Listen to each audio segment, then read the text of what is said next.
स्वागत है। मैं हूं आपके साथ धर्मिष्ठा। खबरों की शुरुआत करेंगे हेडलाइन से। अनंतनाग में शहीद हुए कर्नल मनप्रीत का अंतिम सफर, पार्थिव शरीर घर पहुंचा। 7 साल के बेटे ने सैनिक की वर्दी पहनकर सैल्यूट किया। सीहोर में तबादले से परेशान नर्स, बरसते पानी में बीच सड़क पर लेटी, अधिकारियों पर लगाए परेशान करने के आरोप।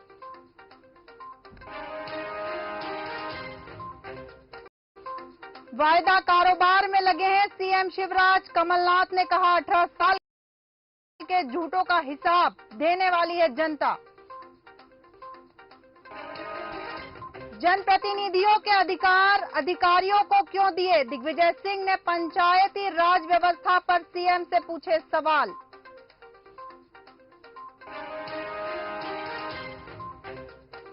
सोनोग्राफी मशीन ने बताया एक महिला ने 2 बच्चों को जन्म दिया, दोनों बच्चों की मौत, माता पिता ने सोनोग्राफी सेंटर पर किया केस। अब खबरें विस्तार से। कश्मीर में अनंतनाग के गडूल कोकेरनाग में चौथे दिन शुक्रवार को भी आतंकियों से मुठभेड़ जारी है। गुरुवार को आतंकियों की गोली लगने से एक जवान घायल हो गया था। मीडिया रिपोर्ट्स के मुताबिक घायल जवान की मौत हो गई है। 2 से 3 आतंकी राजौरी तक फैले पीर पंजाल के जंगल में छिपे हैं। इनमें एक लश्कर-ए तैयबा का कमांडर उजैर खान है। इन्हीं आतंकियों के हमले में बुधवार को सेना के कर्नल मनप्रीत सिंह, मेजर आशीष ढोंचक और जम्मू कश्मीर पुलिस के डीएसपी हुमायूं भट्ट शहीद हुए थे। सेना के commandos, sniffer dogs, drone, helicopter आतंकियों को खोज रहे हैं। सैन्य अफसरों का कहना है कि आतंकियों को 4 किलोमीटर के दायरे में घेर लिया गया है, इन्हें कभी भी ढेर कर दिया जाएगा।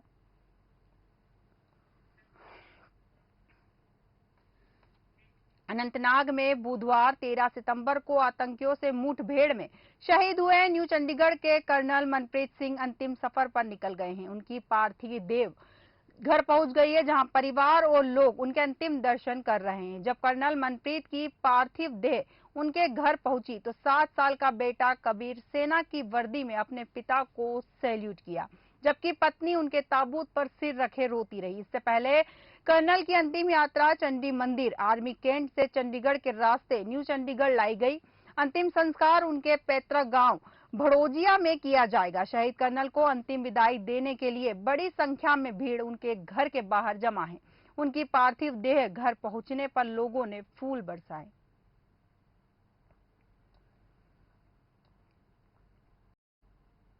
कश्मीर के अनंतनाग में 13 सितंबर को आतंकियों से मुठभेड़ में शहीद मेजर आशीष ढोंचक का अंतिम संस्कार उनके पैतृक गांव बिंझोल में हुआ। उन्हें चचेरे भाई मेजर विकास ने मुखाग्नि दी। इससे पहले सिख रेजिमेंट के जवानों ने उन्हें गन सैल्यूट दिया।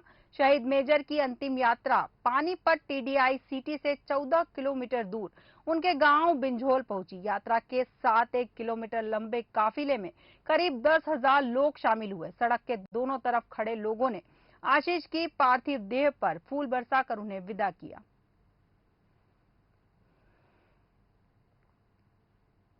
ग्वालियर में विवाहिता के चरित्र पर दाग लगाने के लिए उसका फर्जी जीमेल अकाउंट बनाकर उसके पति को आपत्तिजनक मैसेज करने तथा विवाहिता को फोन कर धमकाने एवं उसे सोशल मीडिया के जरिए अभद्र मैसेज भेजे जाने का मामला संज्ञान में आया है। आरोपी सर्वेश सिंह को न्यायालय ने दोषी पाते हुए 1 साल के सश्रम कारावास की सजा सुनाई है।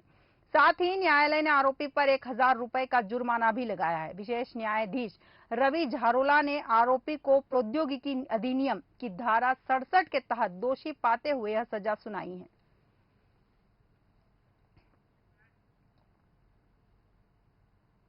इंदौर में आज प्रधानमंत्री मत्स्य संपदा योजना का 3रा आयोजन ब्रिलियंट कन्वेंशन सेंटर में होगा। केंद्र सरकार के इस आयोजन में Indian council of agriculture research ICAR के डीडीजी डॉक्टर JK जैना, डॉक्टर अभिलाष लिखी, सेक्रेटरी डिपार्टमेंट ऑफ फिशरीज प्रदेश के जल संसाधन मंत्री तुलसी सिलावट, कैबिनेट मंत्री डॉक्टर एल मुरुगन, मंत्री संजीव कुमार बलियान व मंत्री पुरुषोत्तम रूपाला होंगे।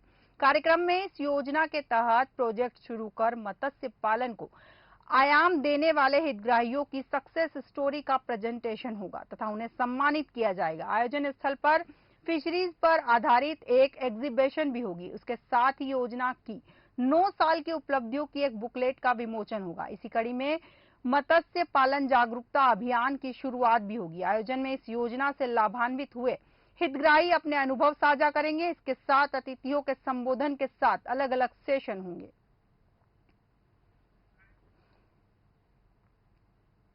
उत्तर प्रदेश में मानसून की बारिश जारी है। गाजियाबाद, मेरठ, बिजनौर और हापुड़ में सुबह से रुक रुक कर बारिश हो रही है। बिजनौर के मंडावली इलाके के कोटावली नदी के रपटा पर बस बारिश के पानी में फंस गई। नदी का पानी उफान पर था। बस में लगभग 53 यात्री सवार थे, जिन्हें पोकलेन जेसीबी की मदद से सुरक्षित बाहर निकाला गया। वहीं गाजियाबाद के इंदिरापुरम, लोनी, विजयनगर, सिद्धार्थ विहार सहित कई इलाकों की सड़कों पर जल भराव हो गया है।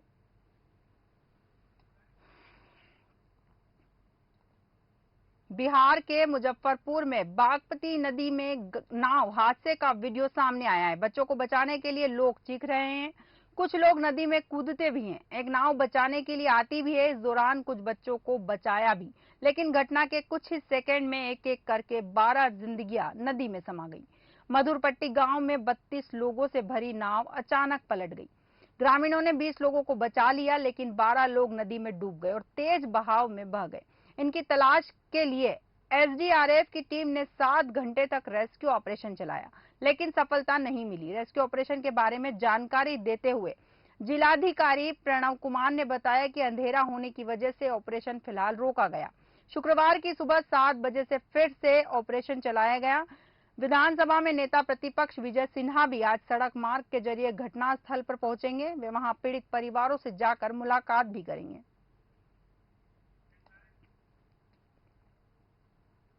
ग्वालियर में फास्टैग रिचार्ज कर रहे फल कारोबारी को ठगों ने 3,50,000 रुपए की चपत लगा दी। घटना का पता उस समय लगा जब कॉल कट करने के बाद पीड़ित ने अपना मोबाइल चेक किया तो बैंक से रुपए कटने का मैसेज आया। घटना का पता चलते ही पीड़ित ने एसएसपी से शिकायत की। कारोबारी की शिकायत पर एसएसपी ने मामले की जांच क्राइम ब्रांच को सौंपी है, जिस पर क्राइम ब्रांच ने ठगी का मामला दर्ज कर लिया है। ग्वालियर के डबरा निवासी दीपक चावला पेशे से एक फल व्यवसायी है और उनका ग्वालियर व डबरा में थोक फल का काम है।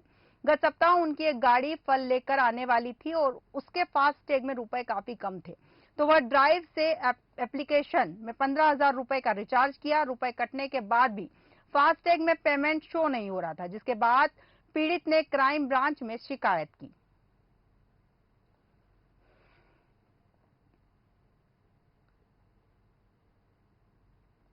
माखनलाल चतुर्वेदी राष्ट्रीय पत्रकारिता एवं संचार विश्वविद्यालय में दीक्षांत समारोह शुरू हो गया है।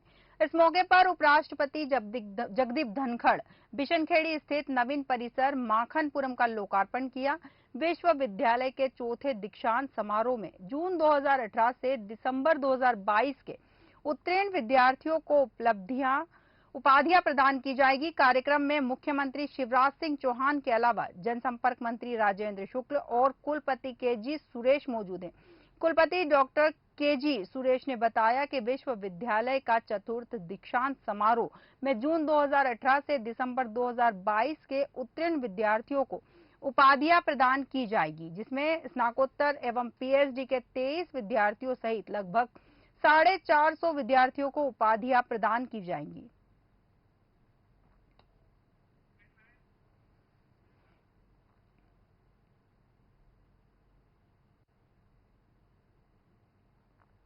राजधानी भोपाल में रुक रुक कर तेज बारिश हो रही है। मौसम विभाग ने आज अति बारिश का अलर्ट भी जारी किया है। यदि ऐसे ही बारिश होती रही तो अगली 24 घंटे में 4 से 8 इंच तक पानी गिरने का अनुमान है। इससे सितंबर का कोटा आज ही फुल हो सकता है। पिछले 14 दिन में भोपाल में 4.67 इंच बारिश हो चुकी है, जबकि सितंबर की सामान्य बारिश 6.91 इंच है। कोलार रोड के इलाकों में सुबह 6:30 बजे से रिमझिम बारिश शुरू हो गई। इससे कई इलाकों में जल भराव की स्थिति बन गई। ऐसे ही बारिश हुई तो जल स्रोतों का सूखा भी दूर हो जाएगा। बड़ा तालाब, कालिया स्रोत और केरवा डैम में पानी बढ़ने की उम्मीद है।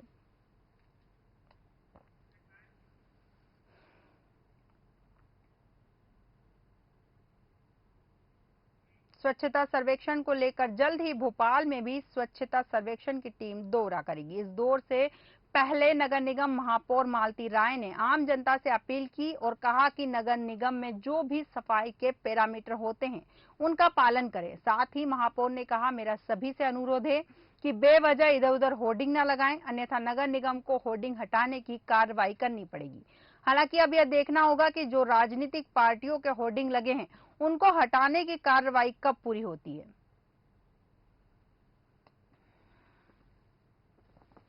भोपाल की जनता से मेरा आग्रह है कि नगर निगम के जो कर्मचारी हैं स्वच्छता सर्वेक्षण में हर तरह से प्रयासरत है कि हम स्वच्छता सर्वेक्षण में जो टीम के पैरामीटर है उस पैरामीटर पर हम व्यवस्थाएं कर सके।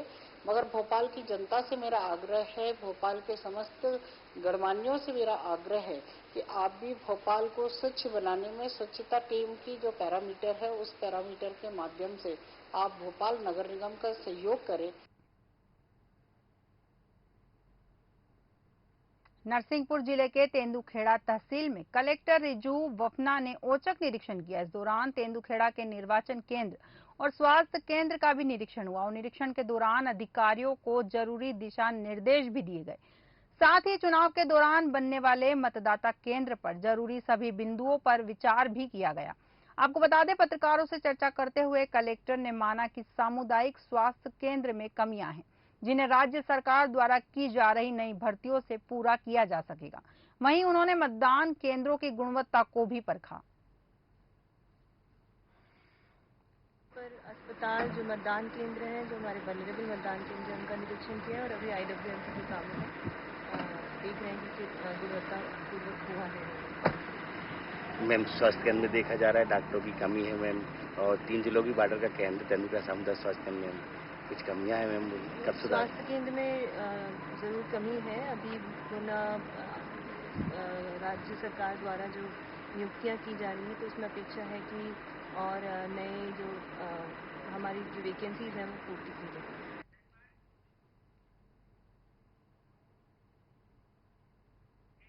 खबरों में फिलहाल इतना ही। आप बने रहिए देश न्यूज के साथ।